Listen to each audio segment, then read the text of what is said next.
Hey everybody, welcome back to my channel. I'm Alex, this is Make It Good, and this is the third video in my series of recommendations for the upcoming 50% off Criterion sale happening in the month of July at Barnes & Noble. Today's videos are all about really shady lead characters, not heroes by any means, although they are the protagonists of the story in many cases, but just slimy, shady characters. So if that appeals to you in any way, I've got 5 movies with some really slimy characters. All right, so the first film that I'm recommending is Spine 616. It's a movie that came out in 1994, directed by Danny Boyle, and that is Shallow Grave. This movie was also written by John Hodge and produced by Andrew McDonald. This was the team behind Trainspotting. Stars Kerry Fox, Chris Eccleston, and Ewan McGregor. Ewan McGregor's first major starring role. As 3 roommates, 3 friends who are looking for another flatmate. And they end up getting a guy in there who overdoses and dies. And when they find his body, they discover he has a bag of cash. They don't know where it came from, but they're not asking any questions because shady people know bags of cash come from shady places.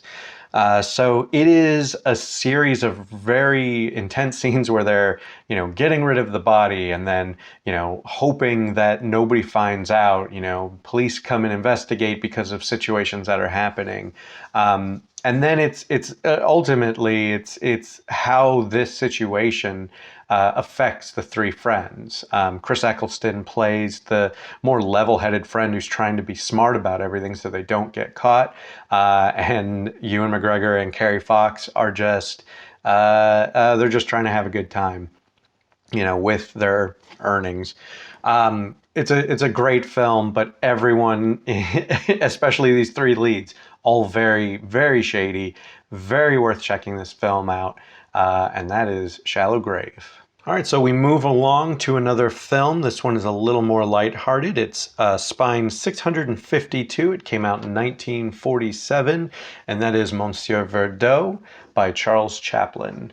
Chaplin plays the titular Monsieur Verdo, who is basically a guy who makes all of his money by conning rich widows or rich women, and eventually when the con starts to run dry, he starts moving on to shadier means of procuring those funds that he feels he needs, he earns.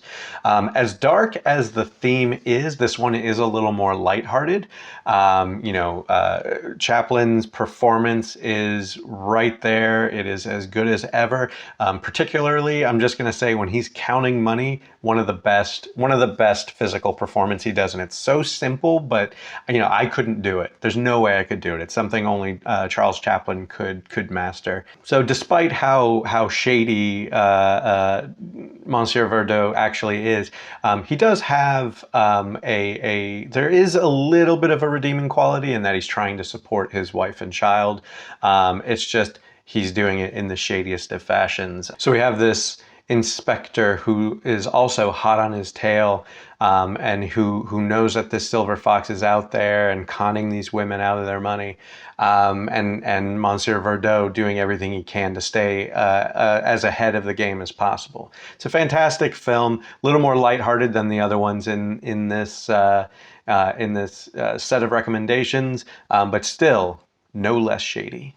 All right, so the next film I have in this series of shady character recommendations is Spine number 555. This movie came out in 1957, and that is Sweet Smell of Success, directed by Alexander McKendrick. Stars Tony Curtis as Sidney Falco, this absolute weasel, and Burt Lancaster as J.J. Hunsaker, a really, really nasty gossip columnist.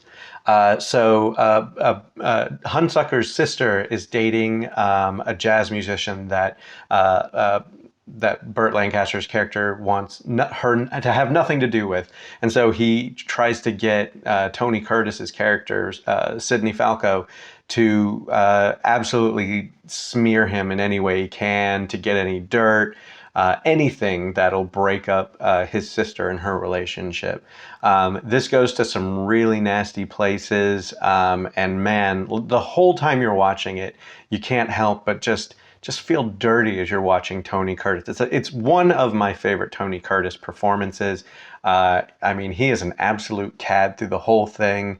And as a result, in this grouping of films, I cannot recommend this film enough. Absolutely check this out for some wonderful, wonderful performances.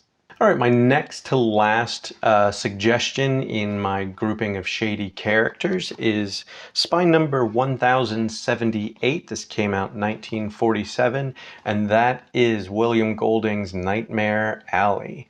This movie stars Tyrone Power as Stanton Carlyle, a kind of low time con artist who comes across Joan Blondell's character, Xena, who knows of a code between two people so you can kind of fake this mind reading, this power of the mind, and basically trick people into, you know, she uses it to entertain and have a good show, but Stanton Carlyle knows that big money is to be had.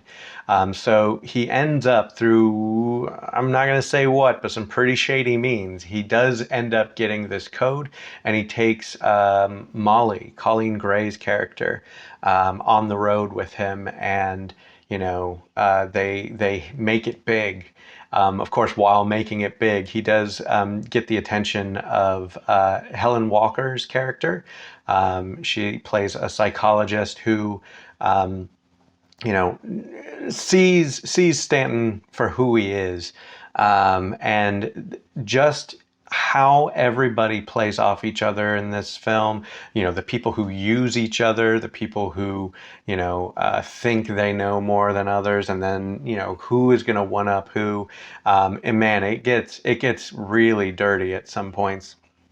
And you know, you don't know how high this guy's gonna go before he falls. But it's a fantastic film, and bonus in this edition, you get some tarot cards within it. Tarot playing a part of the movie. I don't know how accurate it is to actual tarot. I don't think it's very. I think they you know, Hollywoodized a lot of the tarot in it, but it's still a fantastic film, and I cannot recommend enough Nightmare Alley. So the final recommendation I have for shady characters is a film that I saw just the other day, absolutely fell in love with it. That is Spine 970, came out in 1957, and that is A Face in the Crowd by Elia Kazan, starring Andy Griffith and Patricia Neal. So Andy Griffith's character, he's just a small town drifter, found in lockup by Patricia Neal's character, Marcia, and he's charismatic. He can play the guitar, come up with tunes on the fly, wax poetic, and she discovers, man, this guy, you know, would be a hit on our radio station, our local radio station. So he you know, he decides, all right, you know, I'll give it a shot for now. But he starts to enjoy this ability he's discovered where he can really manipulate his listeners to pretty much do whatever he wants. And this begins to intersect with big business, you know, and suddenly big business is hiring him to push their product, regardless of whether or not he's got a good product to push. And then politics starts getting involved, and we really see sort of the dangers of charisma, and charisma in the wrong hands of an unscrupulous character. So this film goes to some wonderful places, terrifying places when you're looking at, you know, today and how media really affects us. But once again, and also an important film. This is an absolutely important film. Did not do well when it first came out, but has since garnered a lot of attention. That is A Face in the Crowd.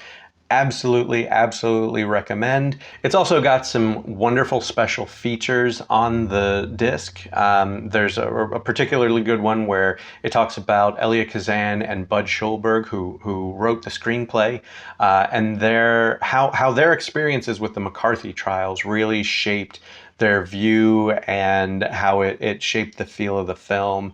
There's some great interviews with the surviving cast. Patricia Neal is on there. Andy Griffith is still alive at that point.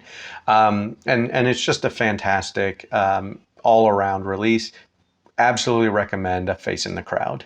So that does it for some recommendations with some really shady characters. Are there any films with some shady, unscrupulous characters that I may have missed? There were a couple I've considered, but these were very straightforward, shady characters, so they made the list. But if there's any I missed that you want to talk about, please put them down in the comments below.